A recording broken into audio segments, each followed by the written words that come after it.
My husband ended our marriage over text, boasting he was running off to Miami with a 20-year-old and our entire savings. I just replied, "Good luck." Hours later, he discovered what I'd already done and panicked. "Alright, settle in, because I need to tell you about the day my entire world imploded, not with a bang, but with a text message that ripped my life apart. I mean, can you imagine?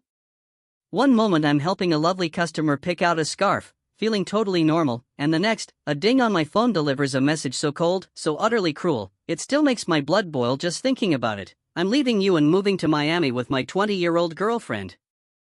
I've already emptied our joint account. I swear to you, my hands didn't even tremble.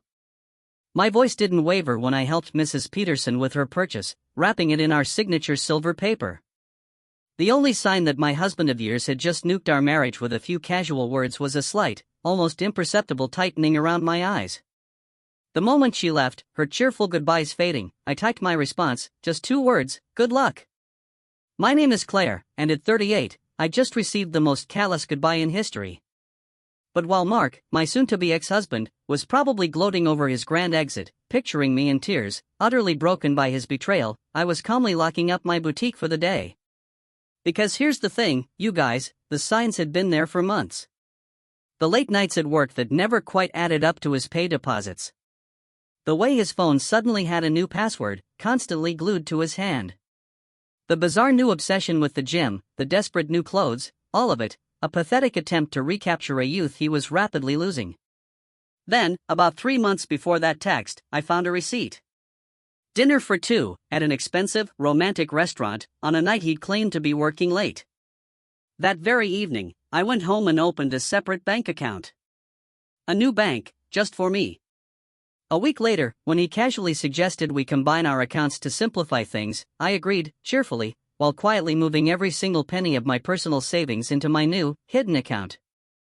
The joint account he just so gleefully emptied? It contained precisely enough to keep him from getting suspicious, about 2 months' worth of our regular deposits. The rest, my friends, was safely tucked away, along with detailed records of every single suspicious transaction he'd made over the past year. My phone buzzed again. Another text from Mark, just dripping with arrogance, "Don't bother begging. Melissa and I leave tomorrow. I'll send for my things later." Melissa. The new receptionist at his office. I'd met her at the company Christmas party. Watched her laugh a little too loudly at Mark's jokes. Noticed how she'd graze his arm when she thought no one was looking. She was young enough to be his daughter, honestly. And, bless her naive heart, clearly foolish enough to think she was special. I didn't dignify that text with a response. Instead, I called my lawyer. The same one I'd consulted 2 months ago when I'd found the charges for a weekend hotel getaway on our credit card statement. "It's time," I said, simply. He just made his move. My lawyer, bless her, didn't miss a beat. "The papers are ready," she replied. "I'll file them first thing tomorrow. Do you want me to have him served in Miami?" And I just smiled. "No rush," I told her. "Let him think he's won first." Another text from Mark. "I know this must be hard for you. You're not getting any younger, after all. At least you have your little shop to keep you busy." Oh, his little shop. The thriving, successful boutique I'd built from scratch. The one that generated more income than his pathetic middle management position. The one whose profits I'd meticulously kept separate from our joint finances from day one. I just smiled, picturing the certified letters that would soon greet him in Miami. Let him enjoy his moment of triumph. He wouldn't be enjoying it for long. I spent that evening in our house. And I say our house, but it was really my house. I inherited it from my grandmother, and thanks to another lucky instinct, I'd kept it solely in my name, despite Mark's repeated suggestions to add him to the deed.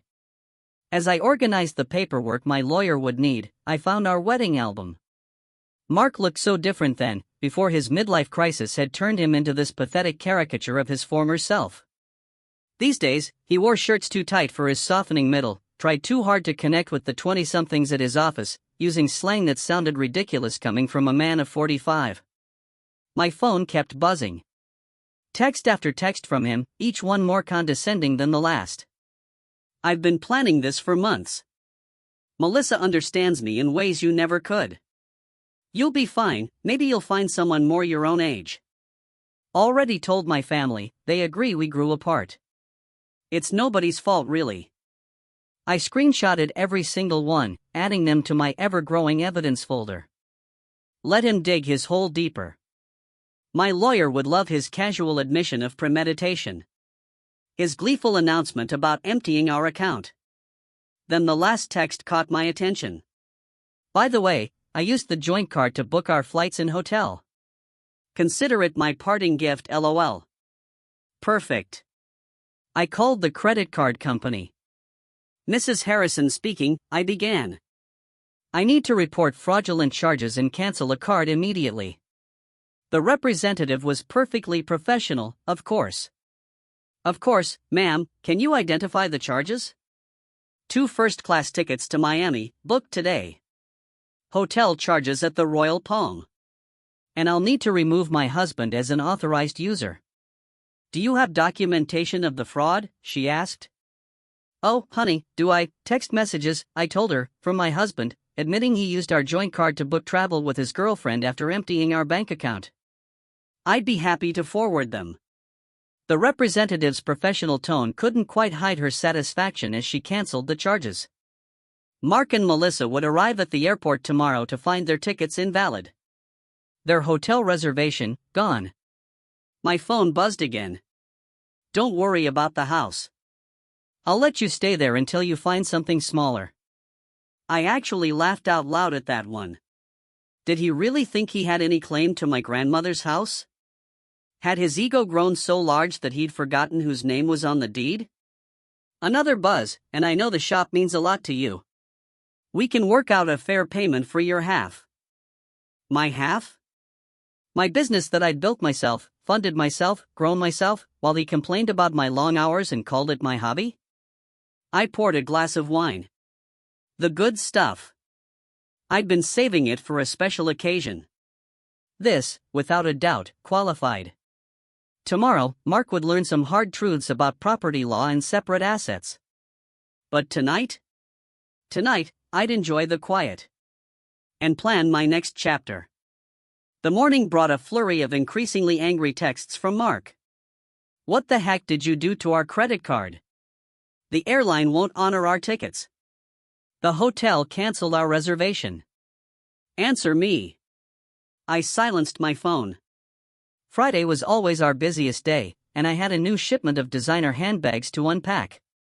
Life goes on, even when your husband runs off with a receptionist young enough to be his daughter. Around noon, his mother called. Claire dear, she began, a hint of accusation in her voice. Mark told us everything about how controlling you've been. How you drove him away.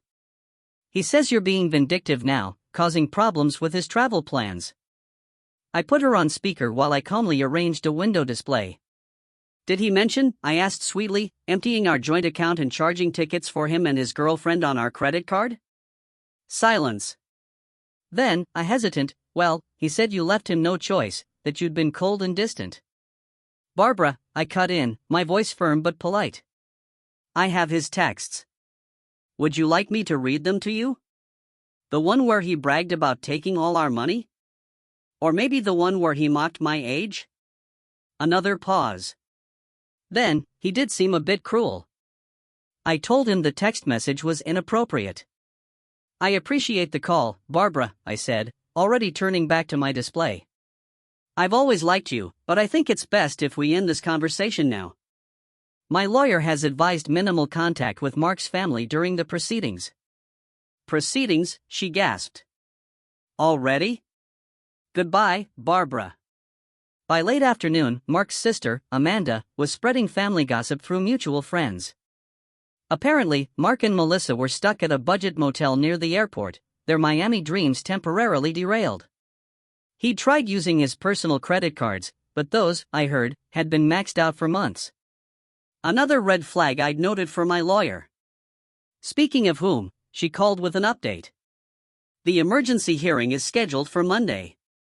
Given his admission of emptying the joint account and the documented credit card fraud, we're in a very strong position to freeze all remaining assets. Has he been served yet? I asked. Not yet, but he'll get the papers at his new motel address. Speaking of which, his girlfriend's social media is providing excellent evidence.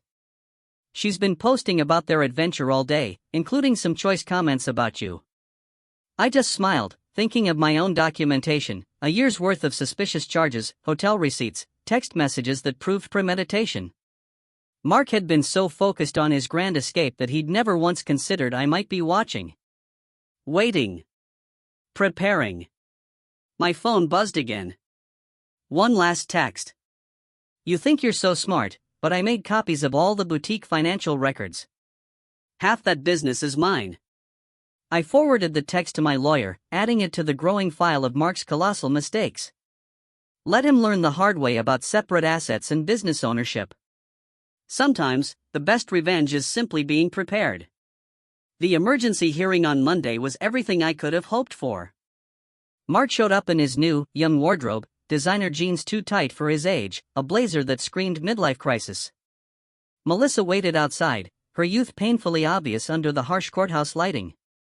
My lawyer, calm and collected, presented our evidence methodically, Mark's gleeful text about emptying our account, his credit card fraud, his documented history of hidden expenses.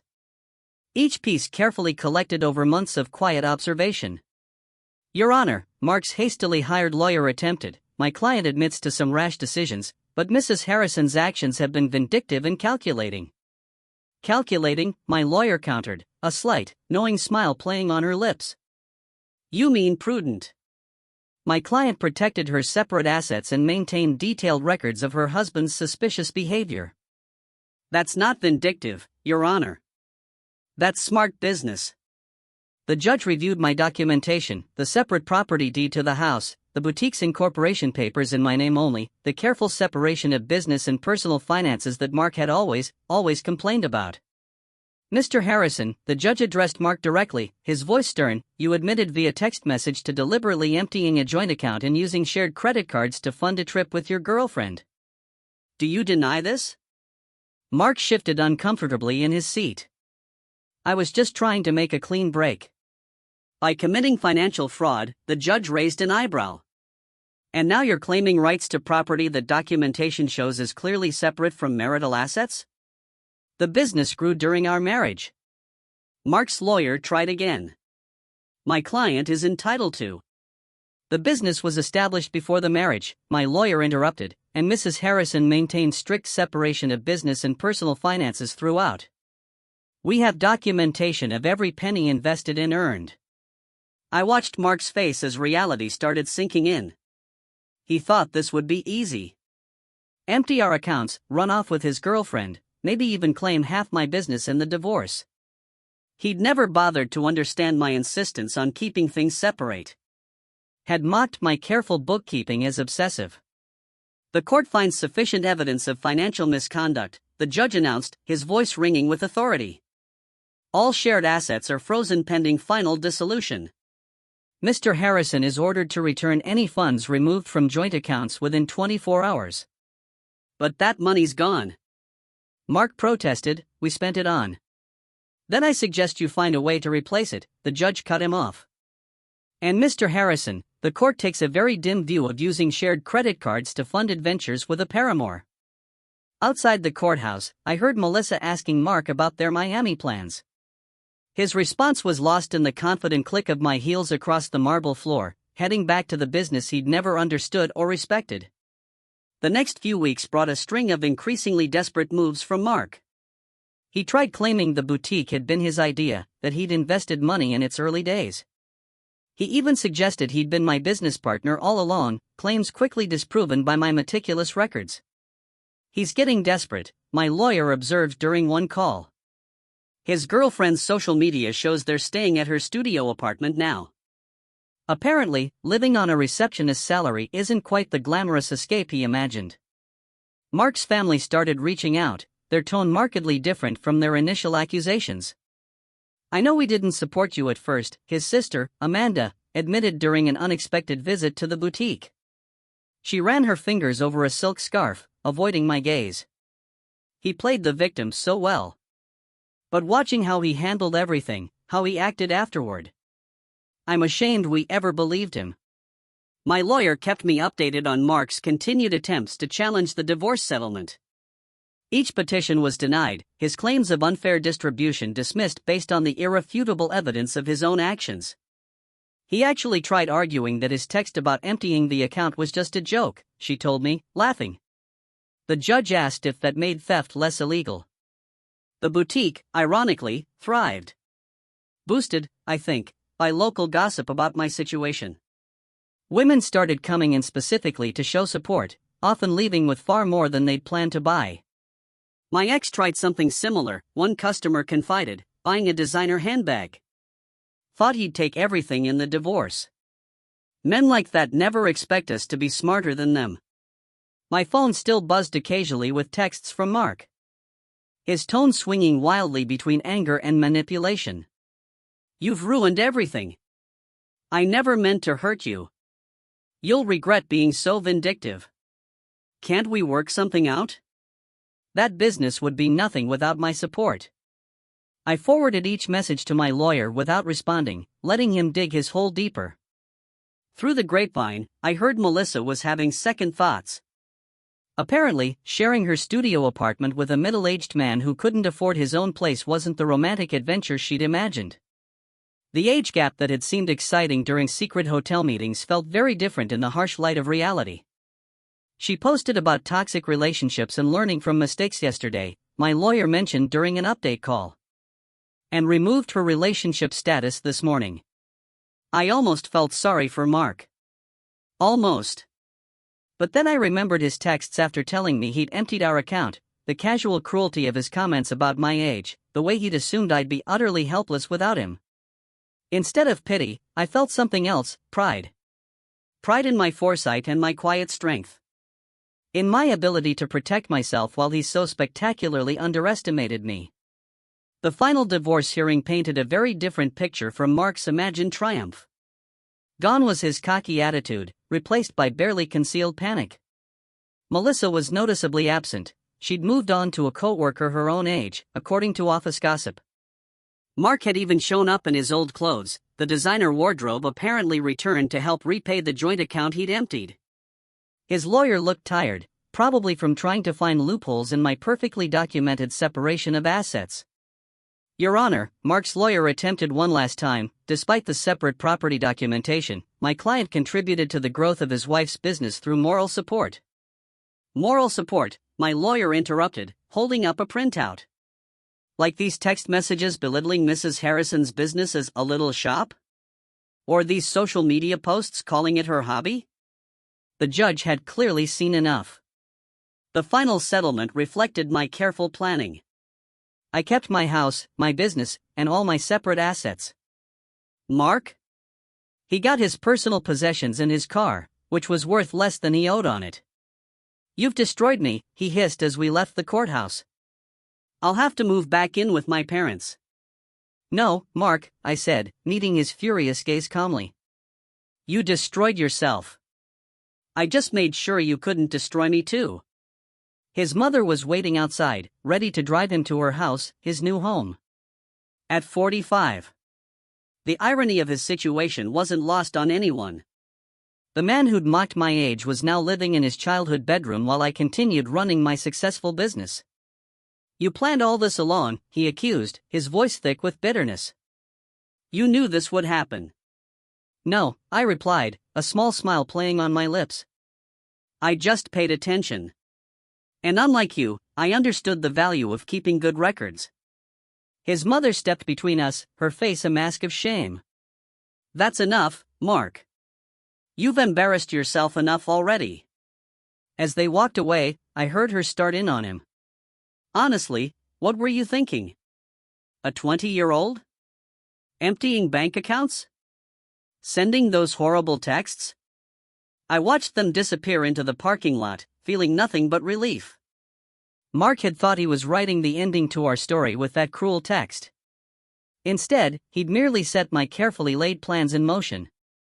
My phone buzzed, not with texts from Mark this time, but with notifications of new orders from my boutique's website.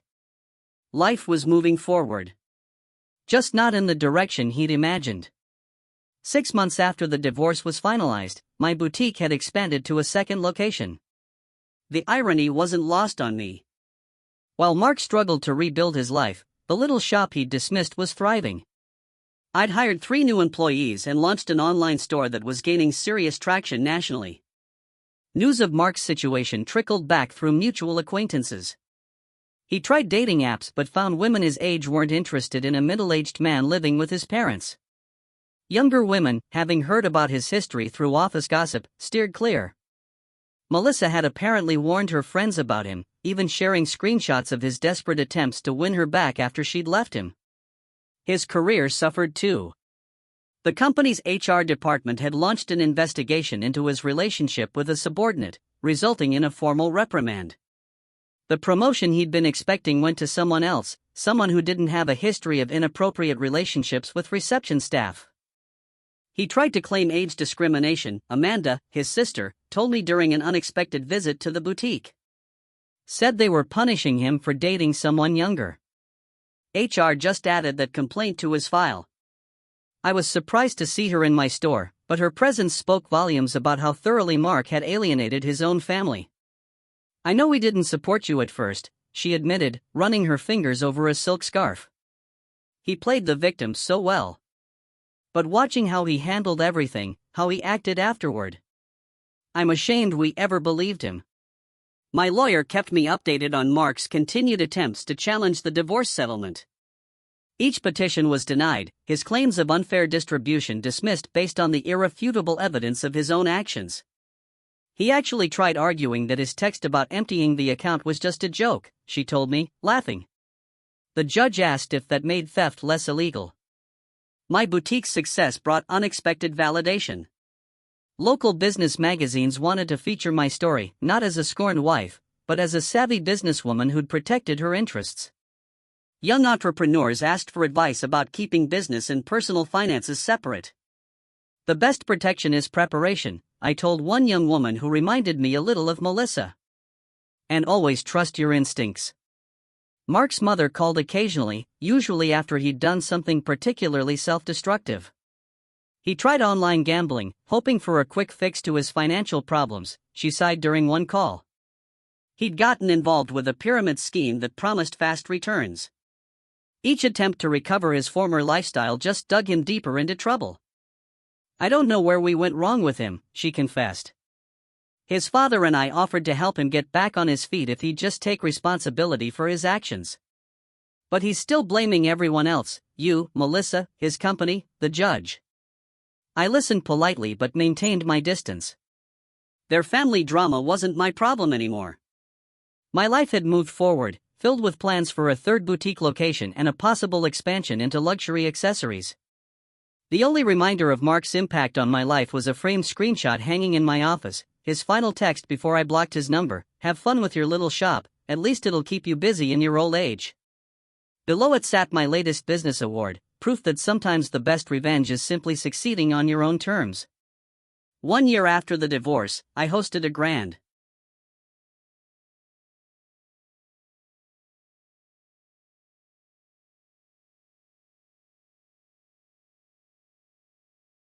opening for my third boutique location. The event attracted local media, and the story they wanted to tell wasn't about my failed marriage, it was about a successful businesswoman expanding her brand.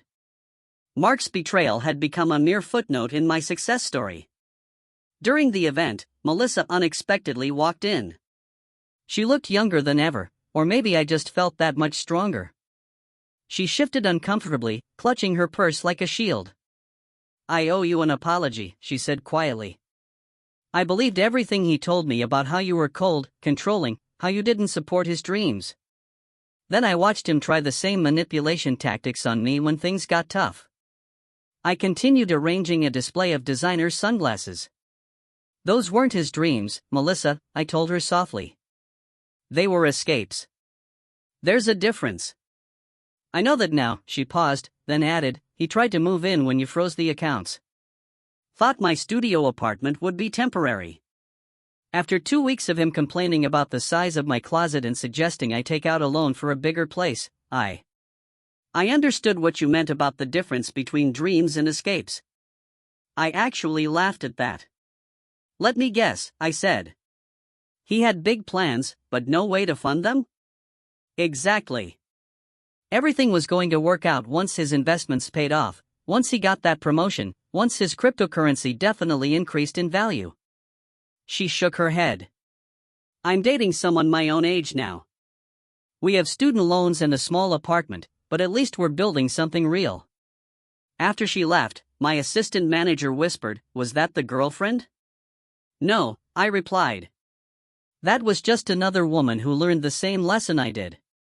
Speaking of lessons, I gestured to a young couple examining our designer handbags. Let's talk about your idea for expanding our accessories line. The boutique had become more than just a business, it was a symbol of independence, of resilience, of the power of preparation. Young entrepreneurs often sought my advice, and I always emphasized the importance of protecting their assets. Mark's mother called one last time, not to discuss Mark, but to thank me. You taught our family an important lesson, she said, her voice softer than I'd ever heard it. About enabling bad behavior, about making excuses for cruelty. Mark's still living at home, still blaming everyone else for his problems. But we're not defending him anymore. That's your legacy to our family, showing us the difference between supporting someone and enabling them. I thought about that legacy as I reviewed plans for a fourth location. Mark had intended to diminish me, to trade me in for a younger model and take half of everything I built. Instead, he'd inadvertently pushed me to become even stronger, more successful. My phone buzzed with a text from my lawyer. Mark filed another petition to revisit the settlement. Judge dismissed it immediately and ordered him to pay court costs. Thought you'd enjoy that. I smiled, thinking of him in his childhood bedroom, still trying to rewrite an ending that had been determined the moment he underestimated me. Sometimes the best revenge isn't about getting even. It's about getting better. 2 years after Mark's cruel text message, I received an invitation to speak at a women's business conference. The topic wasn't divorce or betrayal. It was about building and protecting a successful business. My story had evolved from cautionary tale to inspiration. During the Q&A session, a woman asked about keeping business and personal finances separate. My husband says I'm being paranoid, that marriage means sharing everything. My ex-husband said the same thing, I replied, looking directly at her, right up until he tried to claim half my business in our divorce. Trust your instincts. Protection isn't paranoia. The boutique chain had grown to 5 locations, each more successful than the last. The little shop Mark had mocked now employed 30 people and had been featured in several national magazines. Through mutual friends, I heard Mark had finally moved out of his parents' house into a small apartment above a garage. He'd had to take a lower-paying job after his former company downsized, eliminating his position during restructuring. His dating profile still listed him as young at heart, though his profile photo was clearly outdated. Melissa, ironically, had become a regular customer at my original boutique location. She'd earned her business degree and started her own social media consulting company. You inspired me, she told me once, showing how a woman can build something lasting instead of falling for empty promises. I kept Mark's cruel text message framed in my office, not as a reminder of pain, but as proof of how far I'd come. Below it hung a small, elegant sign that read, "Success is the best revenge." At the 5-year anniversary celebration of my original boutique, I stood addressing my employees and loyal customers. The space had been transformed from a single little shop into the flagship store of a thriving business empire. Mark's mother attended, though I hadn't sent her an invitation. She waited until the crowd thinned to approach me, smoothing her designer dress, one she'd bought from my store. I saw Mark yesterday, she said, her voice quiet. He asked about you. Said you looked good. She paused, then added, a wistful look in her eyes, he's still trying to figure things out. Still hasn't found his Miami dot. I just nodded, a small, knowing smile on my face. Some people never do, Barbara. Some people never learn.